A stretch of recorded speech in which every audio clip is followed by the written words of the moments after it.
శ్రోతలందరికీ నమస్కారం. ఏటి గట్టు మీదనున్న రావి చెట్టు కింద కూర్చొని చేతిలోకి చిన్న చిన్న రాళ్ళు తీసుకొని నీటిలోకి విసురుతూ ఆలోచనల సుడిగుండాల లోతును కొలిచే ప్రయత్నం చేస్తున్నాడు సూర్యం. రాయి విసిరినప్పుడల్లా నీటిలో ఏర్పడుతున్న భ్రమణాలు వాటి కింద తిరుగుతున్న చేపల్లో అలజడి కలిగిస్తున్నాయి. అయినా ఈదడం మానవు కదా, మరి ఆటుపోటులు తట్టుకోలేక మనిషి ఎందుకింత అలసిపోతున్నాడు? తన మనసులో కలిగిన ఆలోచనలకి నిర్లిప్తంగా నవ్వుకున్నాడు సూర్యం. ఒడ్డున ఉన్న రావి చెట్టు ఎన్నో ప్రాణులకి ఊరటనిస్తుంది. కొమ్మలపై చేరిన పిట్టలు రావి కాయల్ని ముక్కుతో పొడిచి కింద పడేస్తున్నాయి. మరోపక్క నల్లని కండ చీమలు కొన్ని ఒకదాని వెనుకొకటి లైనుగా ఆదరాబాదరాగా పైకి కిందికి పరిగెడుతున్నాయి. బలంగా వీచిన గాలికి 4-5 పండుటాకులు రాలి కిందనున్న ఏటిలో పడ్డాయి. తేలుతున్న ఆకు ఒకదానిపైకి ఎక్కిన కండచీమ ఎటు పోవాలో తెలియక గందరగోళ పడుతుంది. సరిగ్గా 54 ఏళ్ల క్రిందట పుట్టిన సూర్యం జీవితం కూడా అలాగే ఉంది. 6 సంతానంలో ఆఖరివాడుగా పుట్టిన సూర్యాన్ని తల్లి చాలా గారాబంగా పెంచింది. అందుకు కారణం 5 అమ్మాయిల తర్వాత పుట్టిన ఏకైక మగ సంతానం కావటమే. అందరూ అమ్మ చేతి గోరుముద్దలు తినే పెరుగుతారు. కానీ సూర్యాన్ని మేనత్త తాయారు కూడా గోరుముద్దలు తినిపిస్తూ పెంచింది.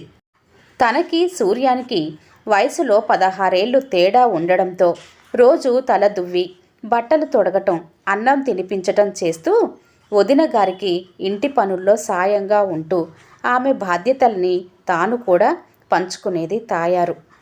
గారాబం ఎక్కువయ్యి పెంకితనం పెరిగి చాలా అల్లరి చేసేవాడు సూర్యం. చదువు వంట పట్టక అల్లరి చిల్లరిగా తిరుగుతూ ఇంటా బయట అందరికీ తలనొప్పిగా మారాడు. నిలకడ లేని సూర్యం మనస్తత్వాన్ని అర్థం చేసుకున్న మేనత్త తాయారు అతని జీవితం గాడిలో పడేలా చేసింది. సూర్యానికి అక్షరాలు దిద్దించి చదువు నేర్పించటంలో గురువైంది. ఎంతో ఓర్పుగా అన్ని విషయాలు బోధపరుస్తూ ఎవరితో ఎలా మెలగాలో లాలనగా చెబుతుండేది. తనని ఎంతో ప్రేమగా చూసుకునే మేనత్త తాయారంటే సూర్యానికి ప్రాణం. తాయారుకి పెళ్ళైన భర్తకి దూరదేశాల్లో ఉద్యోగం కావడంతో ఎక్కువగా పుట్టింట్లోనే ఉండేది. కొద్ది సంవత్సరాల తర్వాత అతను తిరిగి వచ్చినా రకరకాల కారణాలు చెప్పి తాయారుని పుట్టింట్లోనే వదిలేశాడు తప్ప కాపురానికి తీసుకువెళ్ళలేదు. దాంతో ఇంట్లో అందరికీ అన్నీ అమర్చి పెడుతూ 4 గోడల మధ్యనే బతకటం అలవాటు చేసుకుంది తాయారు. మనసుకి ఏదైనా బాధ కలిగితే పెరట్లో పెంచుకుంటున్న పూల మొక్కలకి చెప్పుకొని ఊరట పొందేది. ఎంతో అందంగా పూసిన పూలు మర్నాటికి కళావిహీనమైపోవడం చూసి నొచ్చుకునేది. పచ్చగా ఉండగా పరిమళాలు వ్యాపింపజేసే పువ్వులాగే కాలంతో పాటే కరిగిపోయే మనిషి జీవితం కూడా పరిమళాలు వెదజల్లాలని భావించేది తాయారు. ఇంటి ముందు పెరుగుతున్న బోగడ చెట్టు అంటే ప్రాణం ఆమెకు. బోగడ పూలు మాల కట్టి వినాయకుడికి వేస్తే ఎలాంటి అరిష్టాలు ఉండవని తలచే ఆమె ఓసారి వేడి గాలుల తీవ్రతకు ఆ చెట్టు ఒక పక్క నుంచి నల్లగా మాడిపోవటం గమనించి దానిని కీడుకి సంకేతంగా భావించి కలవరపడింది. అప్పుడే తెలిసింది ఆ ఇంటి యజమానురాలు క్యాన్సర్ బారిన పడిందని. తన తల్లికి 48 ఏళ్ళు వచ్చేసరికి గర్భసంచికి క్యాన్సర్ సోకి మరణించటం సూర్యాన్ని కలచివేసింది. భార్య మరణించాక మౌన యోగిలా మారిన తండ్రి ఎప్పుడు చూసినా పడకుర్చీలో కూర్చొని శూన్యంలోకి చూస్తూ ఆలోచించేవాడు. అందరి మధ్యన ఉన్న తండ్రి ఒంటరితనంతో కుంగిపోతున్నాడని తెలిసి సూర్యం చాలా బాధపడేవాడు. ఇంటి కోడలిగా వచ్చిన రమ మాత్రం ఇవేమీ పట్టించుకోకుండా మామగారికి అన్నీ చేతి వరకు అందించాల్సి వస్తుందని విసుక్కునేది. ఎన్నిసార్లు చెప్పినా భార్య ప్రవర్తనలో మార్పు రాక విసిగిపోయాడు సూర్యం.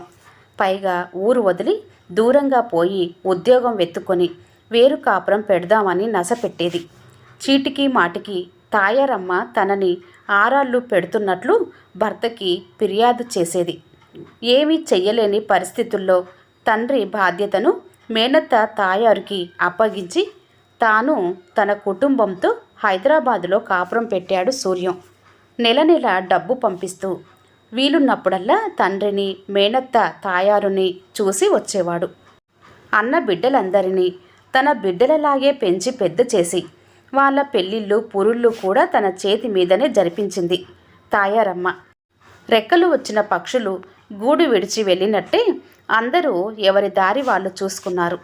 అన్నగారి మరణం తర్వాత ఆ ఇంట్లో తాయారమ్మ ఒక్కతే ఒంటరిగా మిగిలిపోయింది. ఏదైనా పండుగలు వచ్చినప్పుడు మాత్రం అక్క చెల్లెళ్ళు సూర్యం అందరూ తమ తమ కుటుంబాలతో ఊర్లో కలుసుకునేవారు. వాళ్ళందరినీ చూసి తన పిల్లలు తన దగ్గరకు వచ్చినట్టు మురిసిపోయేది తాయారు. ఆ 4 రోజులు సందడిగా గడిచేవి. తర్వాత ఎవరి దారి వారిదే. వీలున్నప్పుడు ఫోన్లో పలకరించుకోవడానికే పరిమితమైపోయారు. పిల్లలిద్దరూ అమెరికాలోనే సెటిల్ అయిపోవడంతో తరచూ వారి అవసరాల కోసం అమెరికా వెళ్ళి రావటం రమకి తప్పలేదు. పెరుగుతున్న వయసుతో పాటు అనారోగ్యాలు కూడా పెరుగుతున్నాయి. కరోనా వచ్చి తగ్గినప్పటి నుంచి చిన్న చిన్న పనులకే అలసట కమ్మేస్తుంటే ఉద్యోగ బాధ్యతల నుంచి వాలంటరీ రిటైర్మెంట్ తీసుకున్నాడు సూర్యం. రమ మాత్రం ఈ బంధాలు బాధ్యతల ఆరాటంలో కొట్టుకుపోతుంది. కానీ సూర్యం పరిస్థితి అందుకు భిన్నంగా ఉంది. 70వ పడిలో ఉన్న అత్తయ్య తాయారు ఊర్లో ఒంటరిగా బతకటం క్షణక్షణం ఆమెకెలా ఉంటుందోనన్న ఆందోళనతోనే గడుపుతున్నాడు. ప్రకృతి ఒడిలో సేదదీరుతూ కాలం వెల్లదీస్తున్న తాయారత్తయ్యను తమ దగ్గరికి తీసుకువెళ్దామంటే కలుషితమైన వాతావరణంతో నిండిపోయిన సిటీకి రావడానికి ఒప్పుకోదని తెలుసు. ఎప్పటికప్పుడు డబ్బు పంపుతూనే ఉన్నావు కదా, ఇప్పుడు నాకేం లోటు వచ్చిందని? నేనిక్కడ బాగానే ఉన్నాను, అనవసరంగా బెంగ పెట్టుకోకు. ఫోన్లో ఈ మాటలు అన్న మరుసటి రోజే అత్తయ్య తాయారు పెరట్లో పూలు కోస్తూ తల తిరిగి పడిపోయిందని తెలిసి పరిగెత్తుకొచ్చాడు సూర్యం.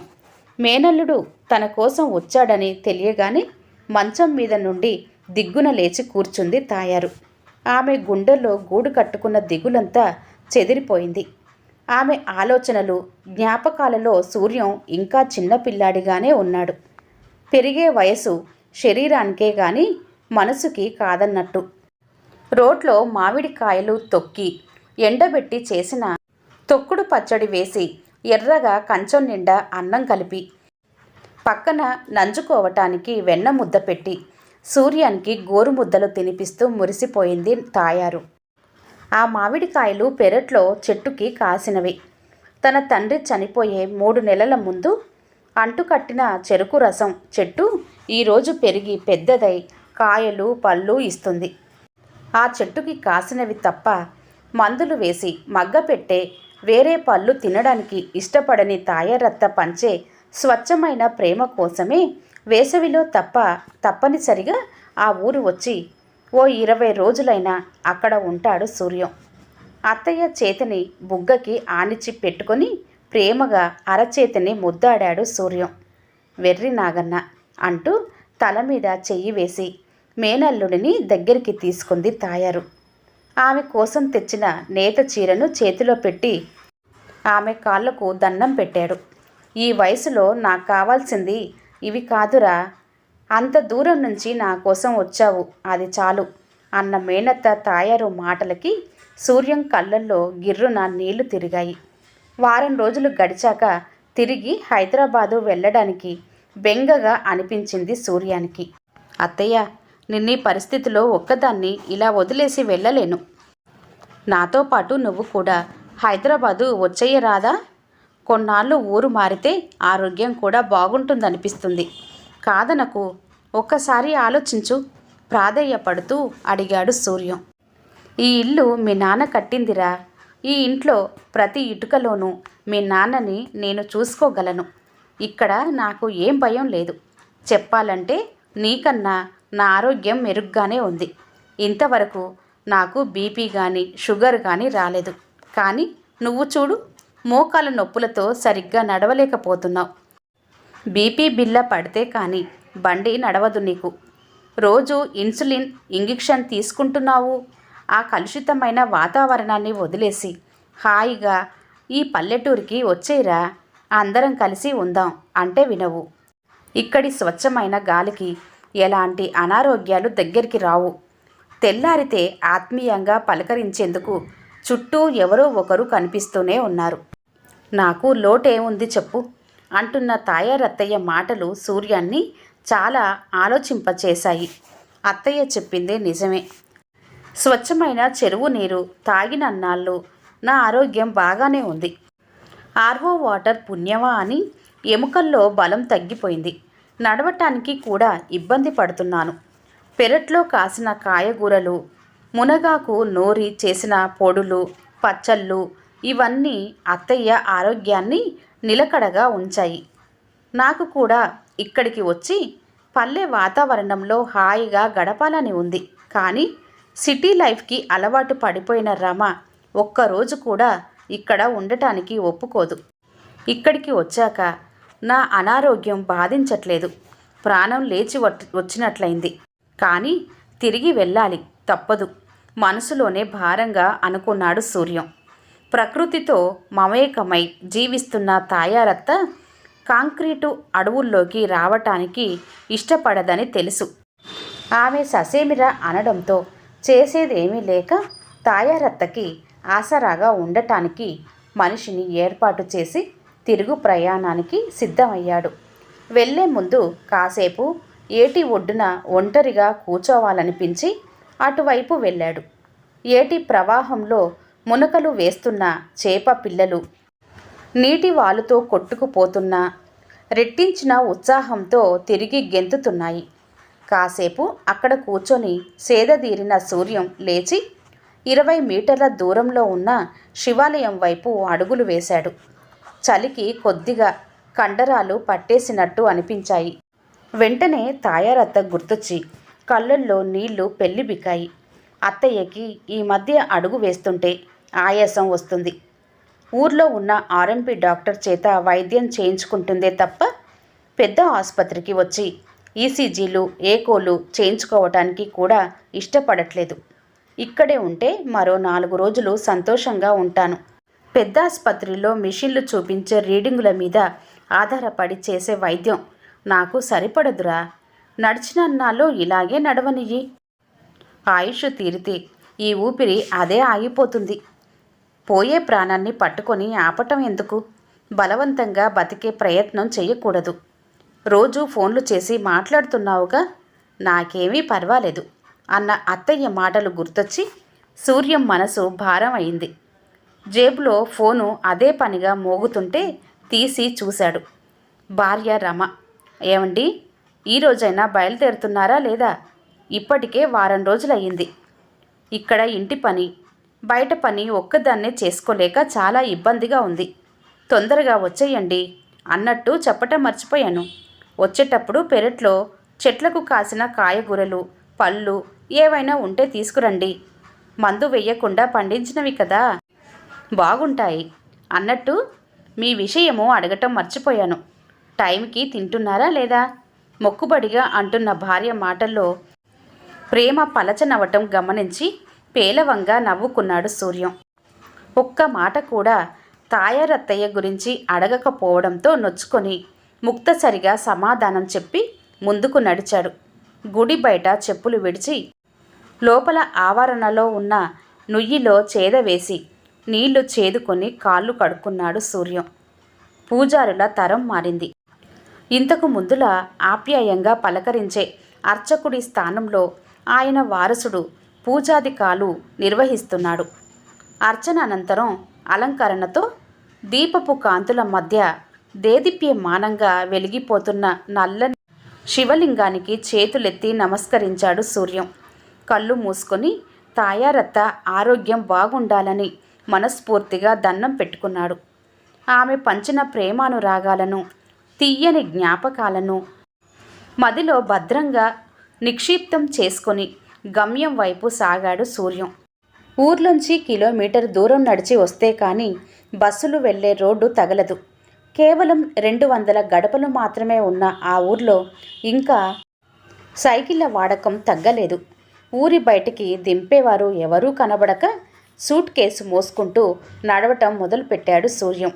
మరో 20 అడుగుల దూరంలో బస్టాప్ ఉందనగా మోకాళ్ళ నొప్పులు ఎక్కువై నడవటానికి అడుగు ముందుకి పడట్లేదు.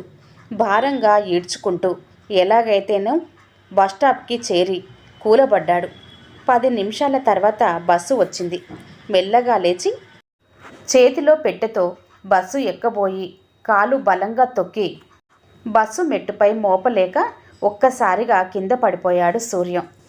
ఆ అదురికి పక్కనున్న రాయిపై తల పడడంతో బాధతో విలవిల్లాడిపోయాడు.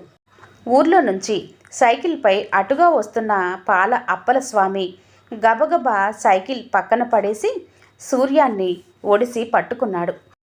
బస్సు డ్రైవరు కండక్టర్ల సాయంతో సూర్యాన్ని బస్సులోకి చేర్చి పావుగంటలో పట్నం హాస్పిటల్లో చేర్చారు. సూర్యం పడిపోయాడని, దెబ్బ తగిలి స్పృహ తప్పిపోయాడన్న వార్త తెలిసిన తాయారమ్మ ఒక్క క్షణం కూడా ఇంట్లో కుదురుగా ఉండలేకపోయింది. పక్కింటి వాళ్ళని బ్రతిమాలుకొని సూర్యాన్ని ఉంచిన హాస్పిటల్కి చేరుకుంది. తెలివి లేకుండా పడి ఉన్న సూర్యాన్ని చూసి గిలగిల్లాడిపోయింది. నా చిట్టి తండ్రికి నేను బ్రతికుండగా ఏమీ జరగనివ్వను అంటూ కంటికి మింటికి ధారగా ఏడ్చింది. చీకటి పడే వరకు హాస్పిటల్లో సూర్యాన్ని ఒళ్ళో పడుకోపెట్టుకొని ప్రేమగా తల నిమురుతూ కళ్ళ నీళ్లు పెట్టుకున్న తాయారమ్మ మెల్లగా కళ్ళు తెరిచిన మేనల్లుణ్ణి చూసి ఉదయించడానికి సిద్ధమవుతున్న పడమటి సూర్యుడులా కనిపించి ఆనందంతో కన్నీళ్లు తుడుచుకుంది. ఆ రాత్రికి తాయారమ్మని తిరిగి ఇంటి దగ్గర దింపి వచ్చిన పాల అప్పలస్వామి రాత్రంతా హాస్పిటల్లో సూర్యాన్ని కనిపెట్టుకొని ఉండిపోయాడు. ఇల్లు చేరిన తాయారమ్మ రాత్రంతా సూర్యం తిరిగి కోలుకోవాలని దేవుళ్ళందరికీ మొక్కులు మొక్కుతూనే ఉంది. ఏడుస్తూ నిద్రలోకి ఒరిగిన ఆమె మరింకా లేవలేదు. తెల్లారి కళ్ళు తెరిచిన సూర్యం ఆ వార్త విని గుండె పగిలేలా ఏడ్చాడు. ఆఖరి ఊపిరి ఉన్నంత వరకు తన క్షేమం కోసమే ఆరాటపడిన అత్తయ్యకి అంత్యక్రియలు జరిపించి రుణం తీర్చుకున్నాడు. తిరిగి ఎడారి జీవితంలోకి పయనమవ్వక తప్పలేదు. కథ సమాప్తం అండి. కథ పేరు పడమటి సూర్యుడు. రచించిన వారు వేలూరి ప్రమీలా శర్మ గారు. కథ కనుక నచ్చినట్లయితే లైక్ చేయండి, షేర్ చేయండి, సబ్స్క్రైబ్ చేసుకోండి. మీ బంధువులకు, స్నేహితులకు ఈ వీడియోని షేర్ చేయండి. మరొక మంచి కథతో మళ్ళీ కలుద్దాం. అంతవరకు సెలవు. నమస్తే. ధన్యవాదాలు.